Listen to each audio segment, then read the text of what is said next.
하나님 아버지의 사랑과 우리 주 예수 그리스도의 은혜와 평강이 저와 여러분 심령 속에 말씀과 성령으로 충만하시기를 우리 주 예수 그리스도 이름으로 간절히 축원합니다. 오늘은 구약 성경 이사야서 33장 전체를 본문로요. 압박자의 심판으로 본 다시 재림하시는 주 예수 그리스도라는 제목으로 하나님의 귀한 말씀을 받도록 하겠습니다. 이사야 13장 이 본문에 나타나는 이사야의 이 경고는요, 바벨론 제국에 대한 것입니다. 하나님의 군대는 바벨론에 대한 하나님의 노를 대변하는 것인데요. 그들은 전쟁을 위해서 먼 나라에서 모였으며 이것은 하나님의 군대가 많은 나라에서 몰려올 것임을 예견하는 말씀입니다. 주님의 날은 악한 자들에 대한 심판과 그의 백성을 구원하시는 하나님의 심판의 때를 말하는데요. 주님의 날에는 하나님의 공의로운 분노가 표출이 되고 세상의 악과 하나님께 거만한 자들은 벌을 받게 됩니다. 하늘이 떨리고 땅이 흔들리는 것은 모든 곳에 가득 찬 악이 파괴되는 것을 말하는데요. 하나님의 군대에 의한 공격은 인간의 힘으로는 결코 막을 수 없으며 그 상황은 참으로 비참함의 극치를 이룹니다. 결국 교만하던 바벨론의 성읍이 파괴되는 지경까지 이르는 것으로 말씀하고 있는데요. 먼저 1절을 보시면요. 이 바벨론 제국 심판에 대한 경고의 말씀으로 아모스는 이사야의 아버지인데요. 선지자 아모스와는 동명이인인 것입니다. 이사야는 바벨론에 대한 경고를 받고 증거하였습니다. 2절인데요. 바벨론을 멸망시킬 군대가 동원되어 올 것을 말씀하면서 자산은 나무가 없는 붉은 산이고요. 기온은 군기를 가리킵니다. 자산의 군기를 세우는 것은 누구나 환히 볼 수 있게 하여 군대를 빨리 소집하기 위함으로 바벨론을 침략할 적군이 이렇게 빨리 모여온다는 것입니다. 존귀한 자의 문은 바벨론의 왕과 지도자들의 집들을 말하는데요. 바벨론을 침략하기 위해 모집된 군대가 바벨론 성과 지도자들의 문, 집으로 쳐들어갈 것을 예언한 말씀입니다. 3절인데요. 나의 거룩히 구별한 자, 나의 위엄을 기뻐하는 용사들은 바벨론을 침략하러 오는 메대군을 가리킵니다. 하나님께서 메대 사람을 불러서 바벨론 제국을 쳐 멸망시키므로 하나님의 노를 푸시겠다는 말씀이십니다. 4절과 5절인데요. 하나님께서 메대 사람을 사용하여 제약이 간영한 바벨론 제국을 칠 것을 예언한 말씀입니다. 무리가 먼 나라에서 하늘가에서 왔으며 하나님께서 메대의 연합군을 먼 나라에서 많이 동원시켜 바벨론 제국을 치게 될 것을 예언하고 있습니다. 그 진노의 병기라 그랬는데요. 하나님께서 메대 사람의 군대들을 진노의 병기로 사용하여 바벨론 제국을 멸망시킬 것을 말씀하고 있습니다. 6절입니다. 너희는 애곡할지어다. 바벨론은 슬피 울며 통곡하라는 것입니다. 바벨론이 아무리 성이 견고하고 군대가 강하고 부요하여 세계 그 당시에 1등 국가로서 세계를 지배하는 나라이지만 하나님께서 한번 손을 들어 치시는 날에는 애곡하게 되고 갑자기 멸망하게 된다는 말씀입니다. 그래서 야고보서 5장 1절에서 3절 말씀을 보시면요. 들으라 부한 자들아 너희에게 임할 고생을 인하여 울고 통곡하라. 너희 재물은 썩었고 너희 옷은 좀먹었으며 너희 금과 은은 녹이 슬었으니 이 녹이 너희에게 증거가 되며 불같이 너희 살을 먹으리라. 너희가 말세에 재물을 쌓았도다. 이렇게 말씀하고 있습니다. 이것은 부자들이 재산을 많이 쌓았다고 할지라도 그 재산이 썩고 녹이 슬어서 다 쓰지 못하고 심판받을 것을 가리키는 말씀입니다. 7절과 8절인데요. 적군이 쳐들어올 때에 바벨론 사람들의 손이 피곤해지고 마음이 녹게 된다는 것입니다. 임산한 여자같이 고통하며 고통이 갑자기 온다는 것입니다. 얼굴은 불꽃 같으리로다. 갑자기 큰 환난을 당함으로 인하여 당황하게 될 것을 가리킵니다. 이제 9절에서 11절입니다. 하나님께서 진노하셔서 바벨론 제국을 멸망시킬 때에는 땅이 황무해지고 격전장의 먼지와 방화 연기에 해와 달과 별들이 가리워져서 빛을 보지 못하게 될 것을 말하고 있습니다. 그때 악인들이 많이 죽을 것이요, 또 바빌론의 교만이 끊어지고 강포한 자의 거만이 낮아지게 된다고 말씀하고 있습니다. 말세에도 바벨론이 있는데요, 그것은 인본주의 세상을 말합니다. 그래서 본문의 궁극적인 예언은 말세 인본주의 세상을 하나님께서 심판하실 것을 가리킵니다. 하늘의 별이 떨어지고 해가 어두워지고 달이 빛을 내지 않는 것은 모두가 마지막 종말이 될 일들입니다. 종말에는 해가 총담같이 검어지고 달이 피같이 되고 무화과나무가 대풍에 흔들려서 선 과실이 떨어지는 것처럼 별들이 떨어진다고 요한계시록 6장에 그렇게 말씀하고 있습니다. 말세에 하나님의 심판이 임할 때에 실제로 이와 같은 천재지변이 있을 수 있습니다.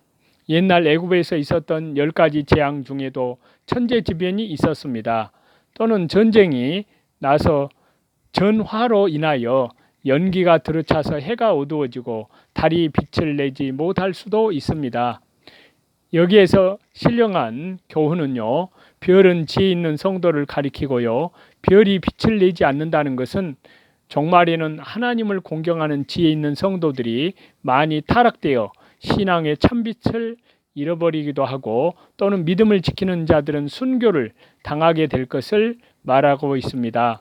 해는 진리를 가리키는 것으로요, 말세에는 종말에는 지리가 어두워질 것을 가리킵니다.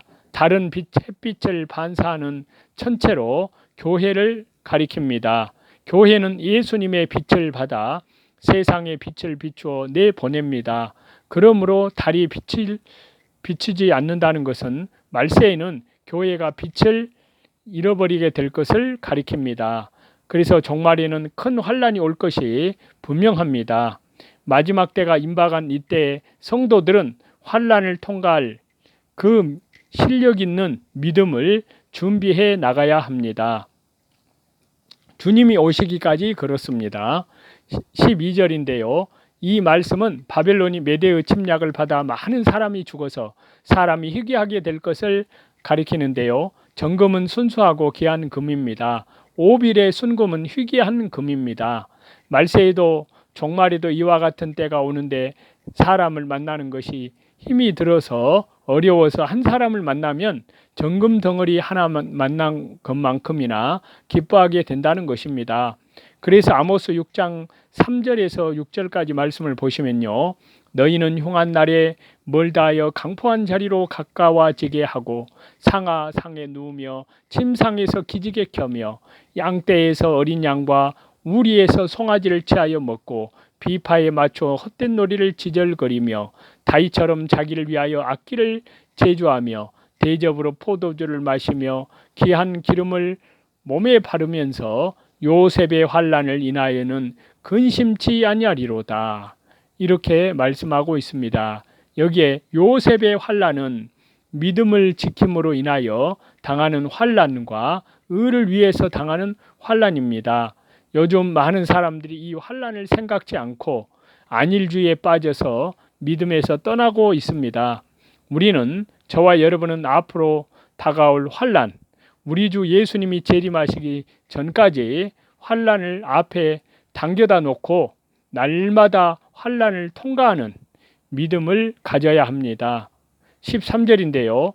노하는 날은 바빌론이 하나님의 심판으로 메대에 점령당해 유린당하는 날이 옵니다. 하늘을 진동시키며 하늘과 같이 큰 세력들을 쳐서 그 자리에서 떠나가게 할 것을 가리킵니다.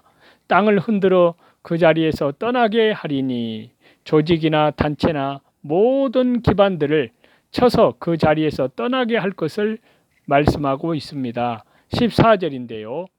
바빌론 사람들이 전쟁터에 나갔다가 패전하여 자기 동족에게나 본향으로 돌아가게 된다는 것입니다.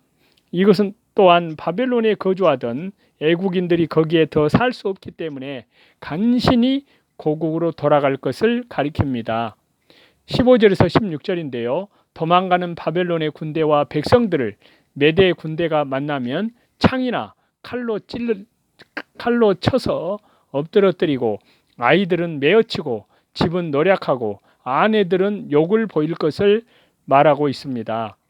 바벨론이 교만하고 자기 힘을 자랑하다가 하나님의 진노의 심판을 받아 이렇게 비참하게 멸망을 당할 것을 말씀하고 있습니다.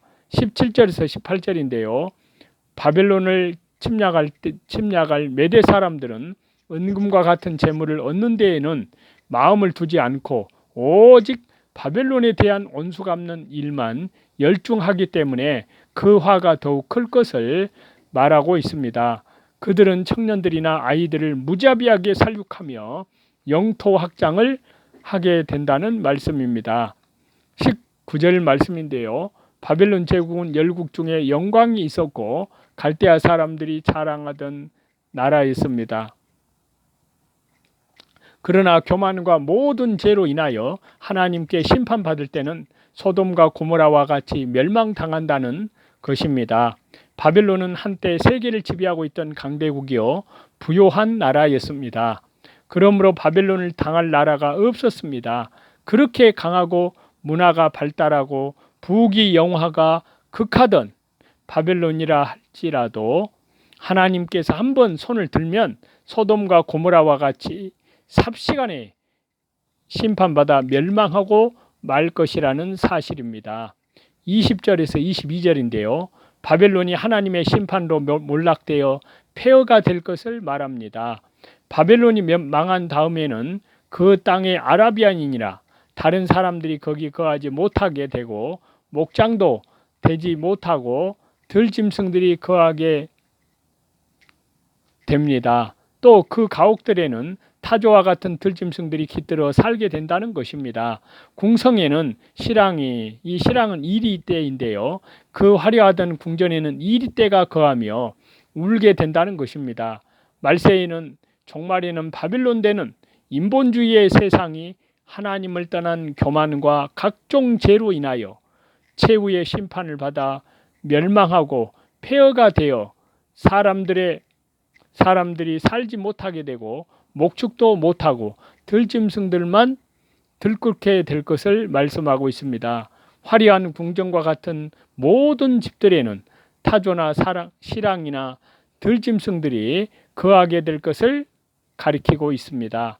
인본주의의 세상이 심판받은 다음에 그리스도께서 재림하여 천년 왕국을 건설합니다. 저와 여러분, 우리는 본문을 통하여 하나님의 능력을 의지하지 않고 도리어 인간 자신의 능력을 하나님 앞에서 자랑하는 자의 마지막 종말이 어떠한지를 보게 됐습니다. 남을 압제하는 개인이나 나라는 결코 오래가지 않습니다. 왜냐하면요, 압제란 폭력과 강압과 부정에서 기인하는 것이기 때문인데요. 하나님의 가장 큰 도구로 쓰임받았던 바벨론의 몰락을 통해서 우리는 이것이 얼마나 확실한 사실인가를 경고를 받습니다.